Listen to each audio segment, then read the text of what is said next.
For years, Russia has held one terrifying advantage over Ukraine.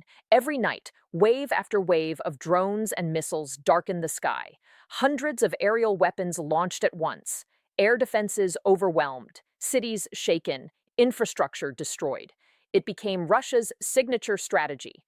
But what if that advantage is about to disappear? What if the country that has spent years defending itself suddenly gains the ability to strike back at the exact same scale? Because according to Ukraine's latest military plans, that's exactly what's coming. And if these plans become reality, the balance of power in this war could change dramatically. Ukraine's President Volodymyr Zelensky has delivered one of his strongest warnings yet. His message was simple. Ukraine is working toward a future where it can launch up to 600 long-range drones and missiles every single day. Not every month, not every week, every day. Think about that for a moment. 600 long-range strike weapons launched daily, a number so large that even Russia's massive air defense network would struggle to stop them all. And according to Zelensky, the purpose is clear. For years, Ukrainians have lived under the constant threat of drone and missile attacks. Now, Ukraine wants Russia to experience the same pressure. The goal is parity, to erase one of Russia's biggest military advantages. And this isn't just political rhetoric. Behind the scenes, Ukraine is undergoing one of the most aggressive military technology transformations seen anywhere in the world. A transformation centered around drones, artificial intelligence, long-range missiles, and domestic weapons production. The war that began with tanks and trenches is rapidly becoming a war of machines. And Ukraine wants to dominate that battlefield. But here's where things get even more interesting. The 600 drone target is only one piece of a much larger strategy. Ukraine is simultaneously developing new long-range strike capabilities designed to reach targets up to 2,000 kilometers away. That means military facilities, command centers, industrial sites, logistics hubs, and critical infrastructure deep inside Russian territory, places that once seemed untouchable, places that believed they were safely beyond the reach of the battlefield. Not anymore. Military planners understand a simple truth. Wars are not won by destroying soldiers alone. They are won by disrupting supply chains, fuel, factories, transportation networks, production centers.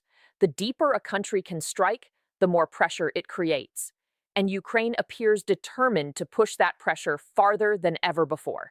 But long-range attacks are only half of the equation. Defense matters too. Because while Ukraine wants to increase its ability to strike Russia, it also wants to dramatically improve its ability to stop incoming Russian attacks. That's where another revolution is taking place. Interceptor drones. Instead of relying entirely on expensive missiles to shoot down incoming threats, Ukraine has been rapidly expanding production of drones specifically designed to hunt other drones. Imagine a drone chasing another drone through the sky and destroying it before it reaches its target. That concept is becoming reality, and it could change modern warfare forever. Military experts increasingly believe that future conflicts will be decided not by who has the most tanks or aircraft, but by who can produce the most autonomous systems, who can manufacture faster, who can innovate faster, who can adapt faster. And right now, Ukraine is betting everything on speed and innovation. The country has transformed itself into one of the world's most active military technology laboratories. New systems are being developed, tested, improved, and deployed at a pace rarely seen in modern warfare. Every lesson learned on the battlefield feeds directly into the next generation of weapons. Every success becomes a blueprint. Every failure becomes a lesson.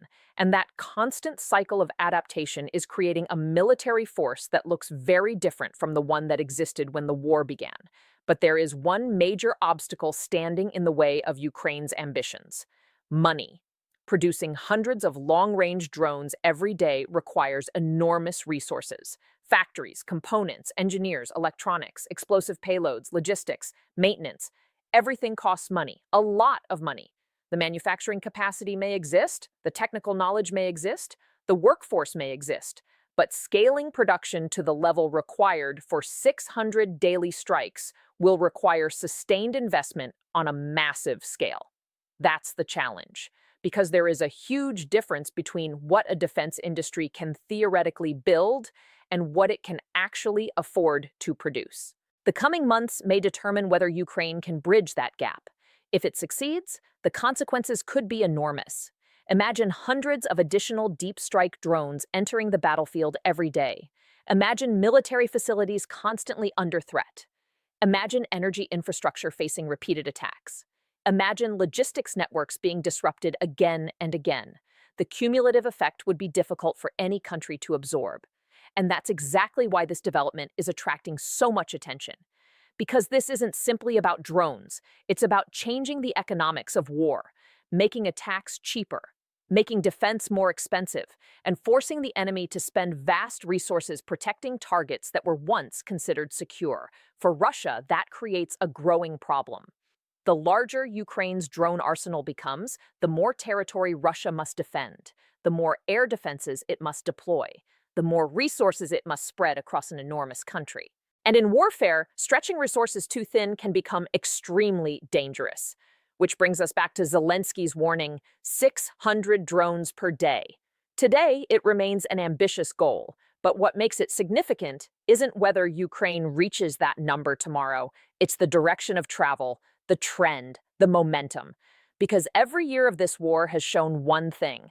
Technology is becoming more important than traditional military advantages, and Ukraine appears determined to push that trend as far as possible.